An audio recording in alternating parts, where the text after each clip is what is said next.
Hi. Deepu എങ്ങനെയുണ്ട് ഇന്നലെ ജോലിക്ക് പോയിട്ട്? ഇന്നലെ ജോലിക്ക് പോയിട്ട് നമ്മള് അന്ന് അനുഭവിച്ചതിന്റെ ഒരു 10% പോലും വേദന വന്നിട്ടില്ലായിരുന്നു. നല്ല ഹാപ്പി ആയിട്ടായിരുന്നു കസ്റ്റമർ ഡീൽ ചെയ്യാൻ പറ്റിയത്. പിന്നെ നമുക്ക് പെട്ടെന്നൊരു വെയിറ്റും കാര്യങ്ങളൊന്നും ഇപ്പോഴേ ലിഫ്റ്റ് ചെയ്യാൻ പറ്റത്തില്ലല്ലോ. വേറെ അത് മാത്രമേ ഉള്ളൂ. ഇന്നിപ്പോ 16ാമത്തെ ദിവസമാണ്. അതിൽ ആദ്യത്തെ ദിവസം ദീപു വരുമ്പം എനിക്ക് നല്ല ഓർമ്മയുണ്ട്. ദീപു ഡോക്ടറുടെ മുമ്പിൽ ഒരു 5 മിനിറ്റ് പോലും തികച്ച് ഇരുന്നിട്ടില്ല. കാരണം ഇരുന്നിട്ട് പിന്നെ എഴുന്നേറ്റ് നിന്നാണ് ഡോക്ടറോട് കാര്യങ്ങളൊക്കെ പറഞ്ഞത്. അപ്പോ ഇപ്പോഴത്തെ ദീപുവിന് എന്തൊക്കെയാണ് തോന്നുന്നത്? എന്താണ് ദീപുവിനുണ്ടായ അനുഭവം? അത് ഇവരോടൊന്ന് പറഞ്ഞാൽ കൊള്ളായിരുന്നു. വേറൊന്നുമില്ല പറയാൻ. ഫസ്റ്റ് നമുക്ക് താങ്ക്സ് പറയേണ്ടത് ഡാലിയ ആയുർവേദിക് ഹോസ്പിറ്റലിലെ ഇളമ്പള്ളൂരോളം. ഇതിനെപ്പറ്റി നമുക്ക് വലിയ അറിവും കാര്യങ്ങളൊന്നും ഇത് എവിടെ ആയിരുന്നു എങ്ങനെയായിരുന്നു.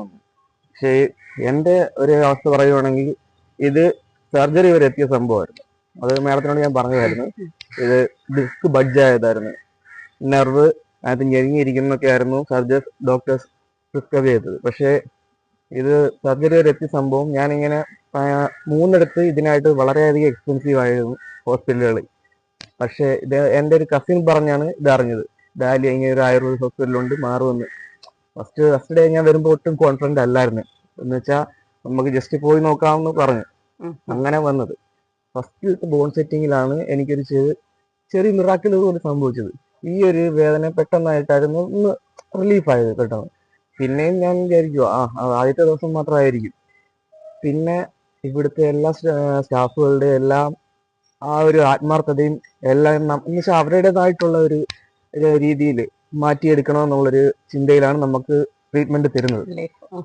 അങ്ങനെയാണ് ഞാൻ ഈ ഒരു 16ാമത്തെ ദിവസം ഒരു മിറാക്കിൾ പോലെ ഫുള്ള് ഇത്രയും മാറി ഞാൻ ഇങ്ങനെ നിൽക്കുന്നത്.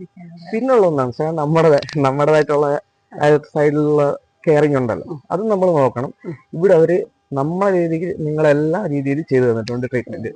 അതിന് എല്ലാരോടും എനിക്ക് താങ്ക്സ് പറയണം. ശരി, നന്ദി ദീപു.